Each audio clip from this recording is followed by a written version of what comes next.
ಕೊಡಗಿನಲ್ಲಿ ವರುಣನ ಆರ್ಭಟ ಮುಂದುವರೆದಿದ್ದು ಹಾರಂಗಿ ಜಲಾನಯನ ಪ್ರದೇಶದಲ್ಲಿ ಅಬ್ಬರದ ಮಳೆಯಾಗ್ತಿದೆ. ಪರಿಣಾಮ ಹಾರಂಗಿ ಜಲಾಶಯ ಭರ್ತಿಯಾಗಿದ್ದು ಶನಿವಾರ ಮಧ್ಯಾಹ್ನದ ಬಳಿಕ 19,700 ಕ್ಯೂಸೆಕ್ ನೀರನ್ನು ನದಿಗೆ ಹರಿಸಲಾಗಿದೆ. ನಿರಂತರವಾಗಿ ಸುರಿಯುತ್ತಿರುವ ಮಳೆಯಿಂದಾಗಿ ಕಾವೇರಿ ನದಿ ಉಕ್ಕಿ ಹರಿಯುತ್ತಿದೆ. ಜಲಾಶಯದಿಂದ ಹೆಚ್ಚುವರಿ ನೀರು ಹರಿಸಿದ ಬಳಿಕ ನದಿಯಲ್ಲಿ ನೀರಿನ ಪ್ರಮಾಣ ಹೆಚ್ಚಳವಾಗಿದ್ದು ಪ್ರವಾಹದ ಭೀತಿ ಎದುರಾಗಿದೆ.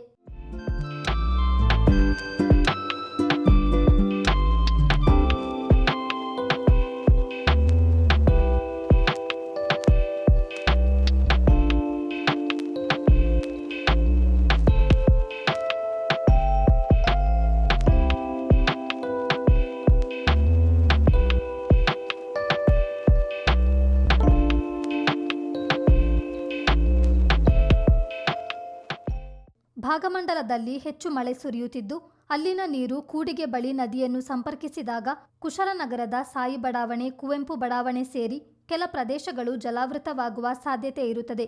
ಈ ಹಿನ್ನೆಲೆಯಲ್ಲಿ ಹಾರಂಗಿ ಜಲಾಶಯದಿಂದ ನೀರು ಬಿಡುಗಡೆ ಮಾಡಲಾಗಿದೆ. ನದಿ ಪಾತ್ರದ ಜನರು ಎಚ್ಚರಿಕೆಯಿಂದ ಇರಬೇಕು ಹಾಗೂ ನದಿಯ ಸಮೀಪ ಅನಗತ್ಯವಾಗಿ ತೆರಳದಂತೆ ಅಧಿಕಾರಿಗಳು ಸೂಚನೆ ನೀಡಿದ್ದಾರೆ.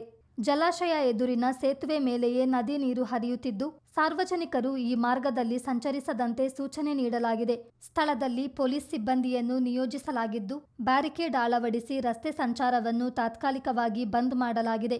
ಕಾವೇರಿ ನದಿ ಪಾತ್ರದ ಜನರು ಎಚ್ಚರಿಕೆಯಿಂದ ಇರುವಂತೆ ಅಧಿಕಾರಿಗಳು ಸೂಚಿಸಿದ್ದಾರೆ. ಚಿತ್ತಾರ ನ್ಯೂಸ್, ಮಡಿಕೇರಿ.